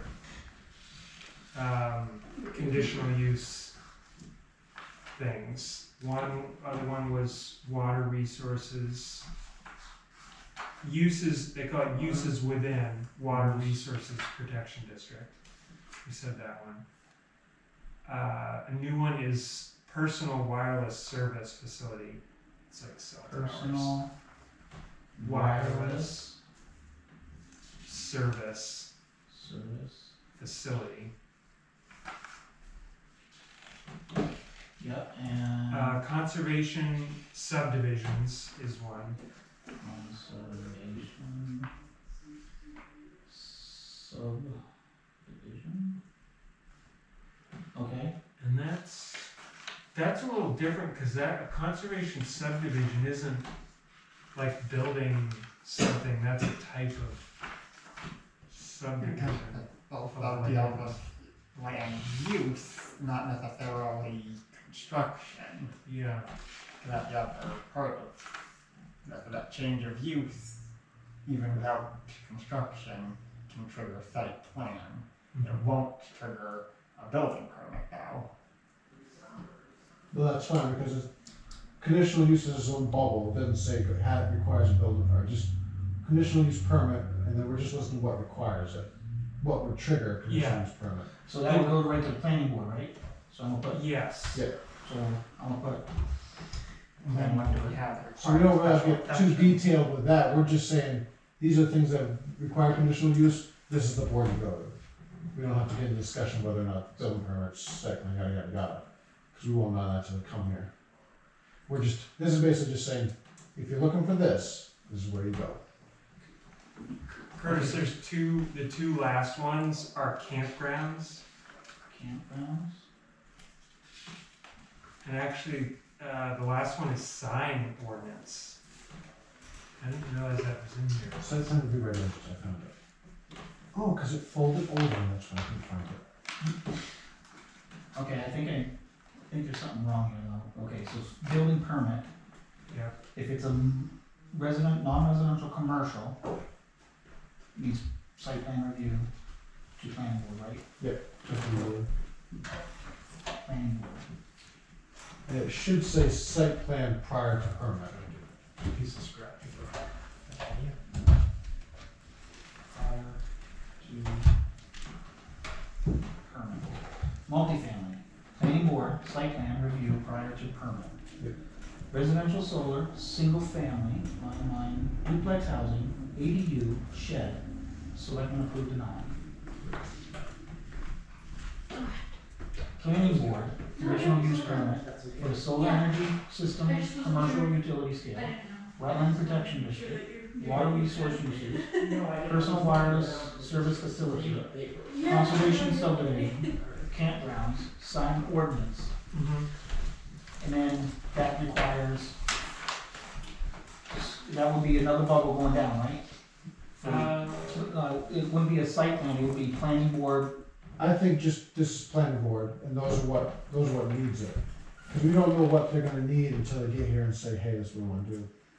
We know that this will require site plan, but conservation may not or may, depending on what they're doing, you know. Okay, so, This just tells you, So actually what it should be is, That's what I'm thinking. planning board should be down here. Okay, planning board, okay. Planning board right there. If you're looking for this, this is what triggers conditional use permit, this is where you go. Okay. Oh, does that make sense? Okay, so then, Well, can we make a copy of this, my dear lady? Yes, of course. so we got, if anybody makes on my writing, I'll hunt you down. My chicken scratch. That's not bad for what, that took us what, 4 minutes? Okay, 8 minutes? I said, we'll have a chance to review, because they're 3 gonna, minutes? they're gonna, I have no idea. so we're gonna have a chance to review again, because they're gonna kind of make it and send it to us to review and make sure we're all on the same page. So this isn't like, we're never seeing this Yeah. again, No. but they would like to discuss it tomorrow, so let's give them something. Yeah. And I think it's good that the boards are going back and forth. Yeah, no, I think that's great.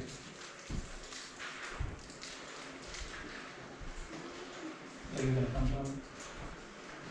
You don't have to be there right away, because it's not until 5:00 for our agenda. I'll throw one more. I probably should.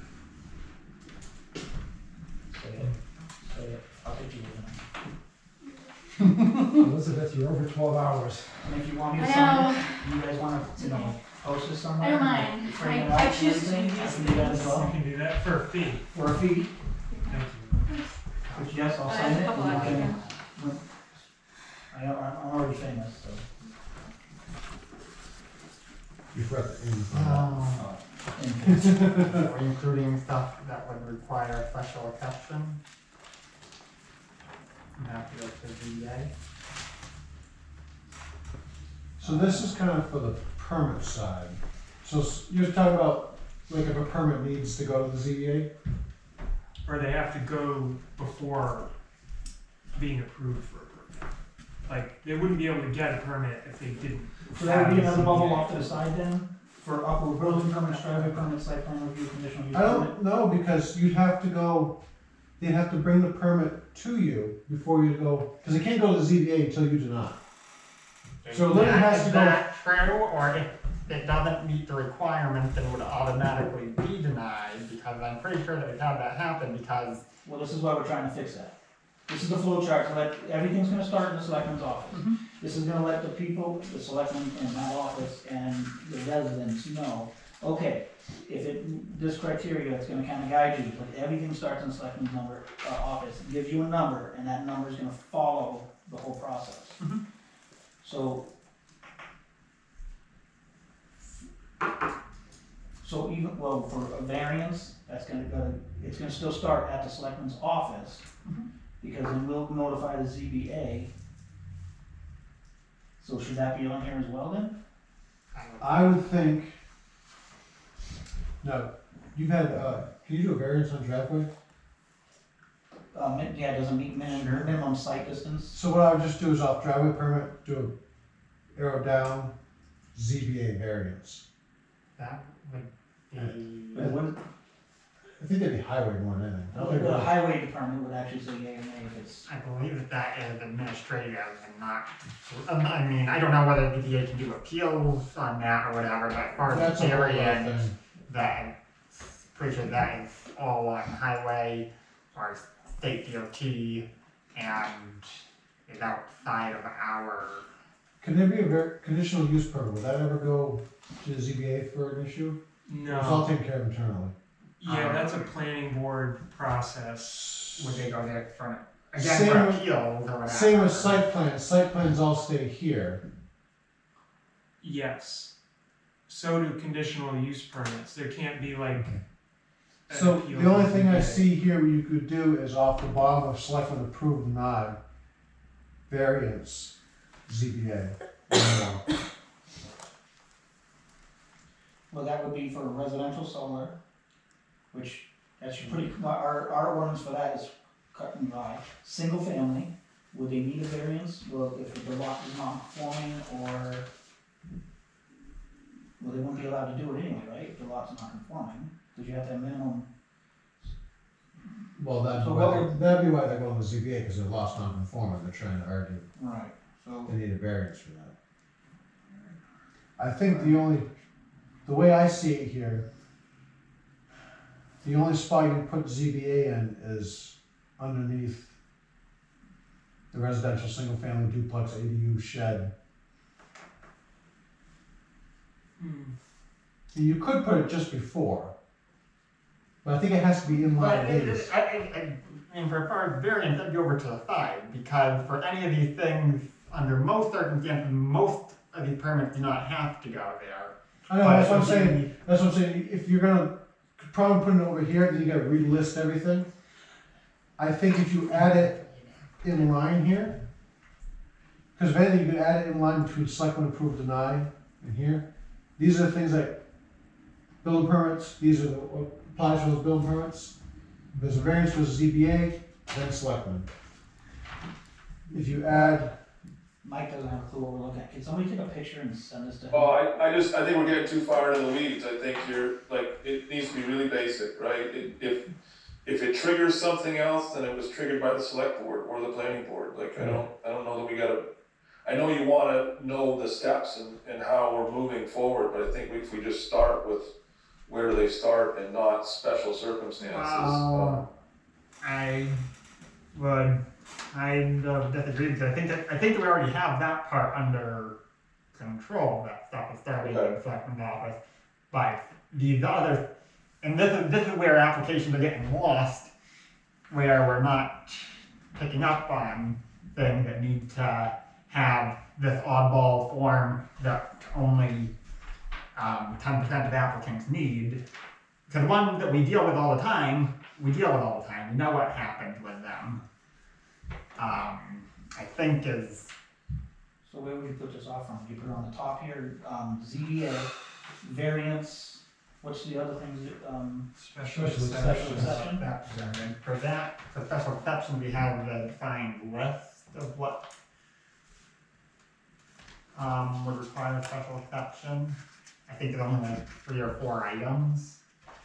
And then a variance would be for anything either when building does the permit. ZBA meet next?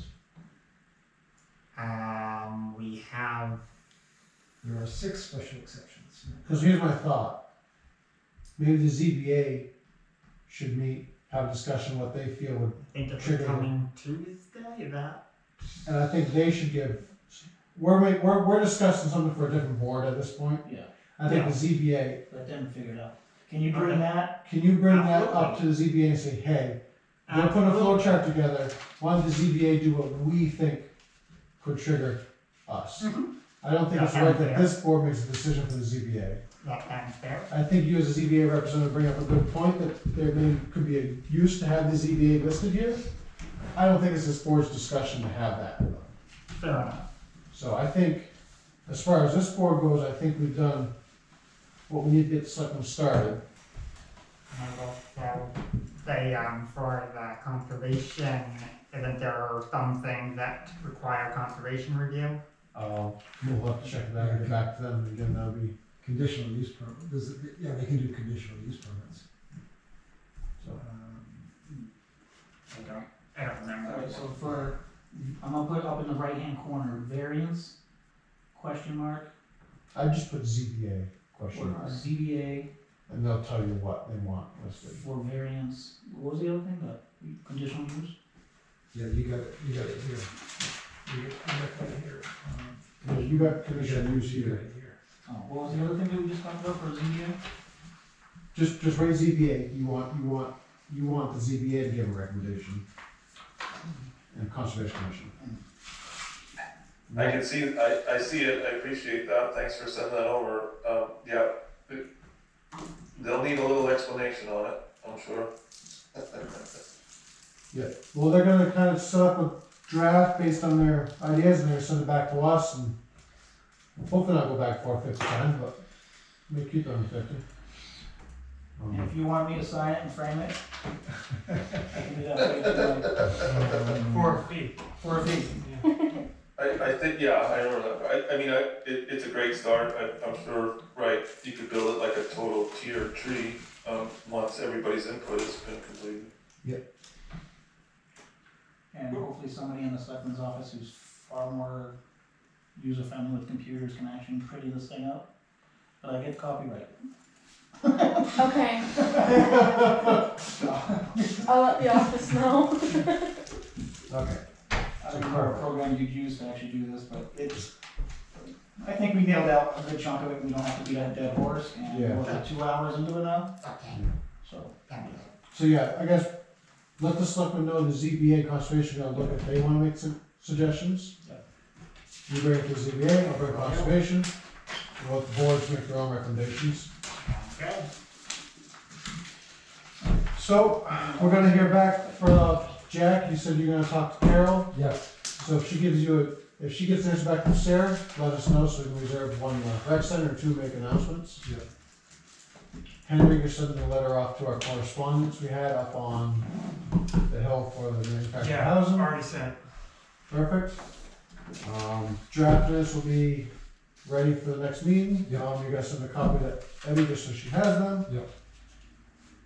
And next meeting, we'll have a discussion with Carol, a couple questions we had on the amendments, but hopefully we can schedule at the next meeting our public hearings. I don't think we have anything else we have to smash out tonight. Anyone else have anything you can think of? I have one thing, I know, I was a little late to posting, or at least, I think I just reshared the planning board's post about the open seat. We had also discussed, doing a similar post regarding the, Southwest Regional Planning Commission seat. But I wasn't confident in creating my own verbiage for a description on that. I don't wanna give anybody a lot of work, but when we can, I would like to do a similar post, explaining that, and someone can share it to the Troy page. And we can post it other places, but, I just need some sort of verbiage, kinda describing what it is, and then at some point we can kinda make a time where we can either, re-suggest Lisa or see who else comes to, Nutrition. interest comes in, yeah. That's all. So, long way of saying just some sort of description on what that role looks like, and I can get that posted up. I can send you something, Mike. Okay. Henry? Anything else? Selectmen's update? Selectmen's meeting tomorrow. We already went over a bunch of stuff that they're talking about, solar permits, building permits and stuff like that. As for the rec, the haunted house was another success. We only spent around $500, just under $500 on all the new stuff that we just did this year. The community breakfast was canceled this month because we haven't been getting a lot of people showing up. And the next one we're gonna do is in December with the breakfast with Santa. If we don't get a whole lot of people starting to show up for the breakfast, we're not gonna do it. It's costing us money to do it. The community dinner is gonna be on the 16th. That's the turkey, potato, and the Thanksgiving dinner that we're doing on November 16th. That's from 4 to 6. Veterans Day, the American Legion is gonna have a Legion social for veterans on the common. They're gonna be cooking food, or I think the rec is actually cooking food. And so for veterans, come there and hang out and chill out and do whatever. A little ceremony, A 11. little ceremony, yeah, 11th month, 11th hour, 11th day, 11th hour. 11th month, 11th day, 11th hour. That's it. What else? I think we're still waiting to figure out where the Bridge of Joy is gonna be, because I guess it's been moved. I don't think the committee's actually discussed it. It's on the Our south. next meeting, the next meeting, we're supposed to discuss that, so find out what's going on. Other than that, I got nothing else. Alright. Oh, thanks for everyone coming out and voting, 1,145 voters. I also want to say a special thank you to all the ballot clerks, the supervisors of the checklist, the moderator, the selectmen, all the people that had to work there, even the people that volunteered. Mike came in, helped count, Lisa Stedman, Alan Bailey, Mrs. Burrington. There was a few people, I apologize if I forgot your name, but thank you all for helping, you guys are a big asset. And hopefully, the ballot machine, the counting machine will get approved for this year, we're gonna try and put that on the warrant article. Which I also found out was like a $3,500 grant that we can get for our first machine, or first time buyer type thing. So out of the $7,500 or $8,500 it's cost us, $3,500 will be from a grant from the state, so. But thanks for coming out and vote, appreciate it. And all the volunteers. Thank you everyone that came out and helped. I don't think there's anything else on the agenda, so our next meeting will be November 20th, 2024, if you can let Kim? Kim know? And, we'll see you all then, we'll adjourn at 9:12. Thank you. Yeah.